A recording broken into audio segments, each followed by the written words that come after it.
1 Petrus 2 ayat 17 berkata begini. Hormatilah semua orang, kasihilah saudara-saudaramu, takutlah akan Allah, hormatilah raja. Kewajiban untuk menghormati itu bukan hanya untuk istri-istri, untuk anak-anak, bukan hanya untuk hamba-hamba. Karena biasanya 3 kelompok ini yang dituntut untuk menghormati. Istri harus menghormati suami, anak harus menghormati orang tua, hamba harus menghormati tuannya. Tapi mari kita belajar kebenaran firman Tuhan bahwa setiap kita, siapapun kita, sekaya apapun kita harus belajar menghormati semua orang, kata firman Tuhan. Efesus 6 ayat yang pertama sampai 9, agak panjang kita baca cepat. Hai anak-anak, taatilah orang tuamu di dalam Tuhan, karena haruslah demikian.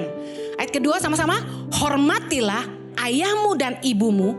Ini adalah suatu perintah yang penting seperti yang nyata dari janji ini, supaya kamu berbahagia dan panjang umurmu di bumi. Ayat keempat, dan kamu bapak-bapak janganlah bangkitkan amarah dalam hati anak-anakmu, tetapi didiklah mereka di dalam ajaran dan nasihat Tuhan. Ayat kelima, hai hamba-hamba, taatilah tuanmu yang di dunia ini dengan takut dan gentar dan dengan tulus hati, sama seperti kamu taat kepada Kristus. Jangan hanya di hadapan mereka saja untuk menyenangkan hati orang, tetapi sebagai hamba-hamba Kristus yang dengan segenap hati melakukan kehendak Allah.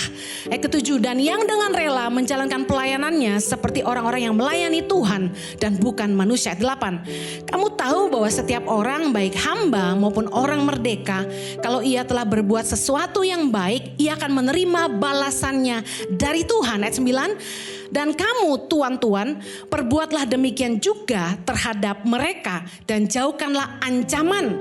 Ingatlah bahwa Tuhan mereka dan Tuhan kamu ada di sorga dan ia tidak memandang muka. Katakan amin. Di ayat ini kita bisa lihat bahwa anak-anak dituntut untuk menghormati orang tua. Tapi orang tua juga dituntut jangan menyakiti hati anak-anakmu. Seringkali waktu kita punya anak yang berontak, kita cuma melihat reaksinya. Bahwa anak ini kok kalau kita ngomong nyaut. Ditegur gak mau diterima. Reaksinya kok berontak ya. Padahal sebenarnya gini, anak itu menolak teguran kita. Menolak nasihat orang tuanya karena hatinya sudah tawar terhadap orang tua. Mungkin yang harus diperbaiki komunikasinya. Satu kali anak saya bilang gini, Mama, setiap kali Mama telepon saya, anak saya sekarang menyelesaikan S1-nya sisa 1 tahun di Singapura. Tadinya online aja, tapi untuk menyelesaikan S1 dia harus 1 tahun di Singapura. Dia bilang gini, Mama setiap kali saya telepon Mama selalu kasih tahu saya apa yang saya harus lakukan, dia bilang gitu. You keep telling me what to do, dia bilang gitu. Mama gak percaya sama saya. Seolah-olah Mama masih memperlakukan saya seperti anak kecil, dia bilang gitu. Saya kaget. Karena anak saya itu gak pernah gitu. Saya punya anak perempuan itu kembar. Dari dulu tuh nurutnya luar biasa. Baik banget. Sekolah pinter. Gak usah disuruh bikin PR. Assignment dia kerjain. Dia tahu time managementnya bagus. Saya syok kenapa dia bereaksi seperti itu. Kemudian saya diam. Saya gak marah. Saya merenungkan. Salahnya di mana ya? Karena seringkali sebagai orang tua, waktu anak itu mulai bereaksi seperti memberontak, seperti nggak nurut, kita malah marah dan tekan mereka. Kita nggak terima. Kita biasanya akan langsung gini, jangan berani ngomong gitu sama mama gitu kan ya. Saya pernah kayak gitu. Tapi waktu dia ngomong gitu, saya mulai ngerenung.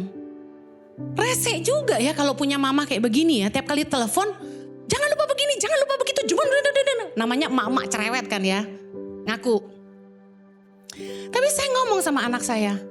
I'm sorry. I cannot help myself. Maafkan saya jadi mama yang I just worry about you gitu. Mama gak biasa kamu gak ada di sini gitu. Dari baby saya urusin sampai segede ini. Tahu-tahu dia pergi. Dia pergi aja saya nangis bombay. Jadi saya bilang saya nggak biasa kamu nggak di sini dan saya nggak lihat kamu. Jadi Sorry kalau mama terlalu cerewet. Dan saya mulai hati-hati sekali sekarang. Tiap kali WA, gak nyuruh-nyuruh lagi. Gak bilang, don't do your homework late. Gak ngomong gitu-gitu lagi. Seringkali sebagai orang tua, kita lupa. Kita selalu nuntut, anak hormat sama orang tua. Hormat kamu sama papa mama. Tapi kita gak mau ngerti bahwa orang tua juga gak boleh nyakitin hati anak. Impact Community Indonesia telah mengadakan 3 kali ibadah setiap hari Minggu. Pukul 9 waktu Indonesia Barat, pukul 11 waktu Indonesia Barat, dan pukul 13 waktu Indonesia Barat. Ketiga ibadah disertai ibadah anak dan remaja yang dilanjutkan dengan ibadah Impact Youth setiap minggu pukul 15 waktu Indonesia Barat di MOI, Mall of Indonesia Kelapa Gading lantai P3.